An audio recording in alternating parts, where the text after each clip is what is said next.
Hey guys, Brent the Broker here with you today to advise you that the sky is absolutely falling. No, it's not. But how do we navigate uncertainty and changes that we're seeing in the market?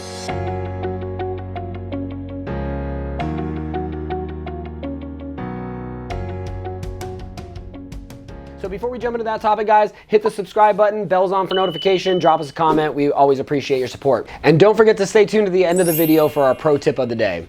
So we're seeing all of these headlines about why it's such a horrible time in real estate, all these changes going on in the market, and it's all this negative. Rates are up, affordability is down, the market is slowing, the sky is falling, yada, yada, yada, and on and on and on. Well, I think it's only fair to balance that perspective with why there might be some advantages to be a buyer in this market. So there are several. You're facing less competition today than you were 3 months ago, 6 months ago, and in the last couple of years. During COVID, the demand for home, due to the artificially low interest rates, the demand for homes was through the roof. We were finding our listings with 5, 10, 15, 20 plus offers. When a home would hit the market, it would usually sell in less than a week, usually in the first round of showings with multiple offers, and that was a really challenging place for buyers to be. So, buyers were just tripping all over themselves to make exorbitant offers on properties that, were less than stellar, so to speak. So with less competition, you are facing an opportunity where you're not facing those 5, 10, 12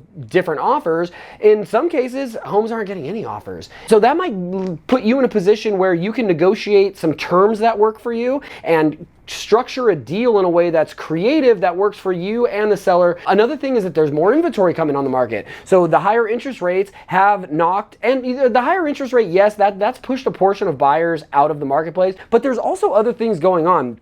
There is a collective sort of feeling of uncertainty with war and recession and looming oil prices and inflation, and what does it all mean? And these are gigantic decisions. So what if I make a mistake on a gigantic decision, right? So we also got, more sellers coming to the market trying to, get their home sold while, they're catching the last, the vapors of what was a really white hot market. Inventory is coming on faster than the buyers can soak it up. So we're seeing more inventory hit the market, which means you have a higher likelihood of finding a home that works for you. So that's a huge plus in today's market.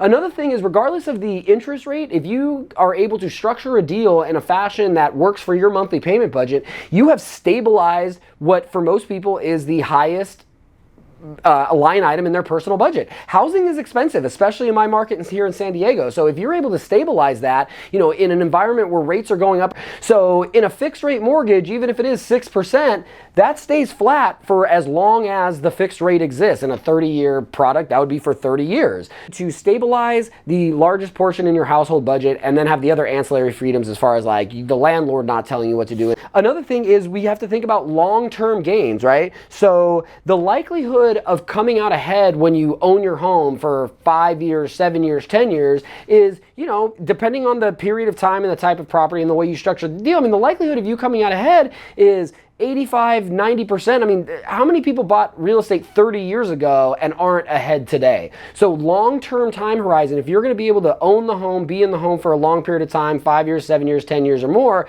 you increase the likelihood of you coming out ahead. So we can't just focus on what is the market doing today, but what is it doing in the long term, because we need shelter for the long term. If you choose to consume your shelter by renting, that's totally fine.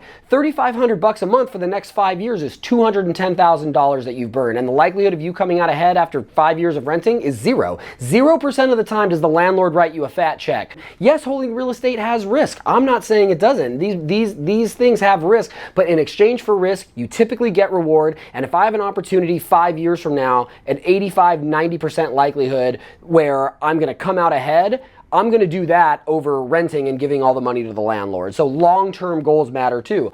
Also, recession does not equal housing crisis. A recession is nothing more than the total economic activity in our country receding, getting smaller for 2 consecutive quarters. That's all it is. It's a common thing. This is what happens. This is what markets do. In the last major recession in 2008, yeah, that was caused by some housing-related mechanics. But for the most part, other than that time, most of the time real estate values tend to go up in times of recession. So recession does not equal housing crisis. Also, 6% interest rates, yes, it's been a huge run up from 3% to 6%. Makes sense. It's more expensive to own a home, but 6% is actually a normal rate. I mean, if we look at the 40-year historical average, 6% is about normal. In 2002, after 9/11 and the dot-com burst, in 2002, everyone was saying you're crazy to buy real estate. You're crazy. Rates were 6.5. The world is ending because of 9/11, and you have the dot-com thing and all these things very similar to what's going on today. If you bought a house in 2002 and you owned it today in 2022,